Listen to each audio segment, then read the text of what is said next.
weighs 105 carats.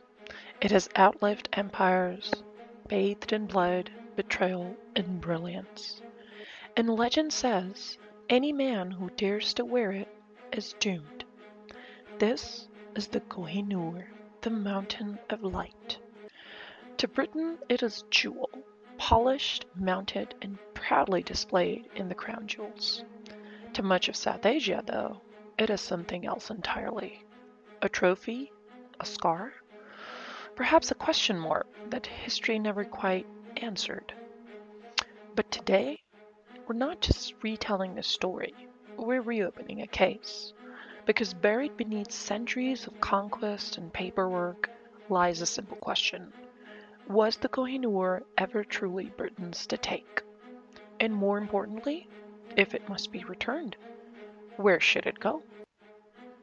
Let's start with its origin story. That's where we can understand from how it began and how it's going now.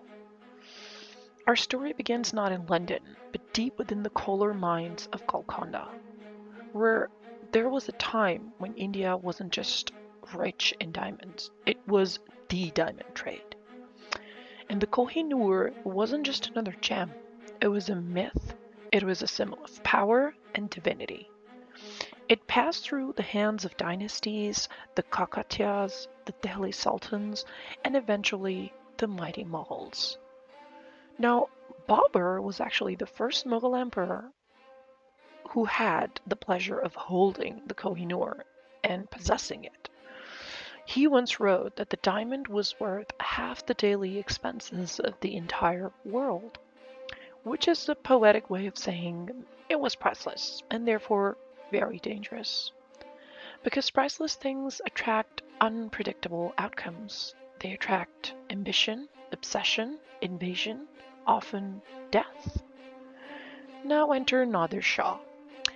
In 1739, he didn't just invade Delhi, he dismantled it. And according to legend, he didn't even seize the diamond by force. No, that would have been too straightforward. Instead, he orchestrated a polite little trick, a friendly turban exchange with the Mughal emperor. Inside the turban, the diamond. And as it fell into his hands, he exclaimed, Kohinoor, the Mountain of Light, had a new master. Well, for now.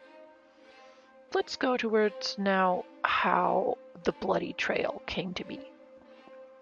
Because of the Kohinoor, it doesn't stay loyal. It travels. After Nadir Shah's assassination, because of course he was assassinated, the diamond made its way to Afghanistan. To Ahmad Shah Durrani, the founder of the Durrani Empire. Now here's where things get a little interesting. Because the Durrani Empire, widely considered a precursor to modern-day Pakistan, geographically, politically, historically. So for decades, the Kohinoor wasn't just a Mughal relic anymore. It became a symbol of Afghan and Proto-Pakistani power until 1813. Now enter Shah Shuja Durrani, a king without a kingdom, defeated, desperate, and quite literally running for his life. He fled to Punjab, where he met the Lion of Punjab, the famous none other than Maharaja Ranjit Singh. Now Ranjit Singh didn't take the diamond by war. He was too smart for that. He negotiated. Or, depending on how you look at it, in the words of original words were, of course, Ranjit Singh's, but now you use it in terms of Godfather. He made an offer Shah Shuja couldn't refuse. Protection in exchange for Kohinoor. So was it a deal or coercion with better manners? Either way, the diamond changed hands again. Now here's where things get a little more interesting. The Treaty of Lahore. Now we arrive at the most controversial chapter, the one that still echoes in courtrooms and comment sections today. 1849. The British East India Company defeats the Sikh Empire in the Second Anglo-Sikh War.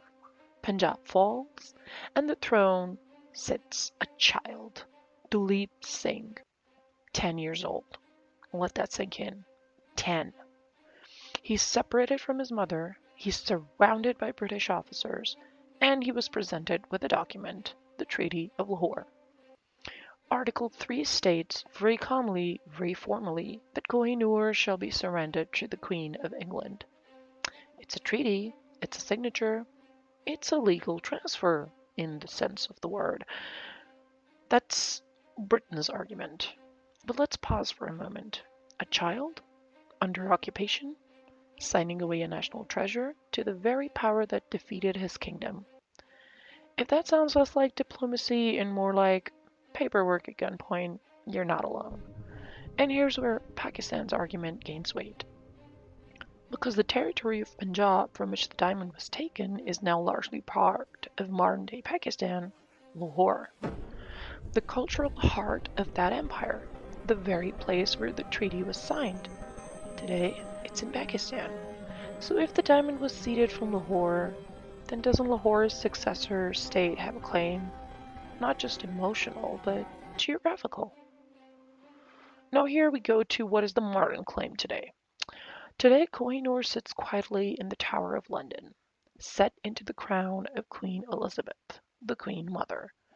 Curiously, no British king has worn it since because of the curse, that whoever wears it dies. Apparently, it only brings luck to the women. Very, very convenient, by the way. Meanwhile, the claims pile up. India says it was looted. Afghanistan says it was theirs before that.